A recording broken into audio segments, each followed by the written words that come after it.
สบายดีกันตอนเย็นเด้อพ่อแม่พี่น้องมื้อนี้เลิกงานเลิกการแล้วเนาะค่อยก็ไปแวะซุปเปอร์มาร์เก็ตไปมื้อนี้ก็ถือว่าค่อนข้างจะโชคดีพี่น้องเอ้ยไปเห็นเห็ดเข็มทองราคาก็บ่แพงเลยราคาก็1ยูโร35เซนต์แล้วก็ไปได้กุ้งมาเนาะอันค่อยถามเขาเจ้าว่ามันคือเนื้อหยังเพราะว่าสังเกตเบิ่งนั้นมันก็คล้ายๆกับอันคือเนื้อกุ้งหั้นน่ะพี่น้องอันเบิ่งอีกอย่างหนึงก็คล้ายๆกับเนื้อปูแต่เขาเจ้าก็บอกว่าอันมันเป็นเนื้อกุ้งแบบที่ว่าอันกุ้งแล้วมีกล้ามใหญ่ๆแล้วเป็นกล้ามแบบว่าสีแดงๆหั้นน่ะพี่น้อง แล้วอีกอย่างราคาก็บ่แพงเลยราคาก็60กว่าบาทต่อแพ็กหนึ่งพี่น้องมันก็เป็นตากินแล้วเนาะถ้าหากว่ามันเป็นเนื้อปูแท้อันใดก็ถือว่าโอเคว่าซั่นซะแต่ถ้าหากว่าเป็นเนื้อที่แบบว่าเฮ็ดด้วยแป้งนี่ก็บ่โอเคปานใดเนาะแต่ว่าก็ลองกินเบิ่งเพราะว่าบ่เคยกินจักเทื่อแล้วก็ได้เห็ดนางลมมาพี่น้อง2แพ็ก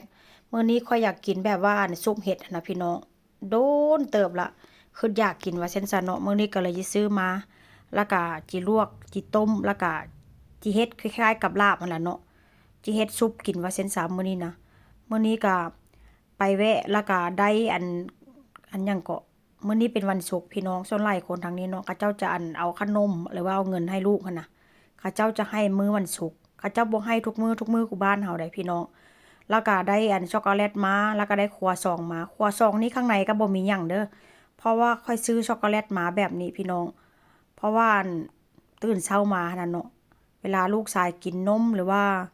กินอาหารเช้าขนาดเนาะค่อยก็จะเปลี่ยนไปแต่ละมื้อบางเทื่อก็จะเป็นพวกขนมแบบว่าคุกกอกคุกกี้แต่ว่ามื้ออื่นนี้ค่อยก็จะได้เปลี่ยนเนาะเพราะว่ามื้ออื่นเป็นวันเสาร์ค่อยก็จะเอาช็อกโกแลตใส่ครัวซองให้ลูกกินแล้วก็เป็นพวกขนมนมเนยพี่น้องมื้ออื่นนี้ก็เป็นวันเสาร์เนาะก็จิเป็นวันพักผ่อนแดกาจิแบบว่าเวลาว่างอาหารว่างหรือว่าลูกชายออกไปเล่นข้างนอกเนาะ ก็ซื้อมา2ถุงซื้อให้ลูกสาวกับลูกชายคนละถุงว่าเซ็นซะอันนี้เป็นขนมที่แบบว่าลูกชายมักกินกับลูกสาวมักกินเนาะส่วนอีแม่อีพ่อก็จิกินขนมอันนี้พี่น้องแซ่บอันนี้นะเขาเจ้าเฮ็ดด้วยข้าวโพดบ่หรือว่าเป็นประมาณแบบว่าเฮ็ดด้วยผักหั้นน่ะพี่น้องแล้วก็มีขนมเนาะขนมปังค่อยก็ซื้อแบบว่าเขาเจ้าฮ้องว่าหยังก็เป็นพวกที่แบบว่า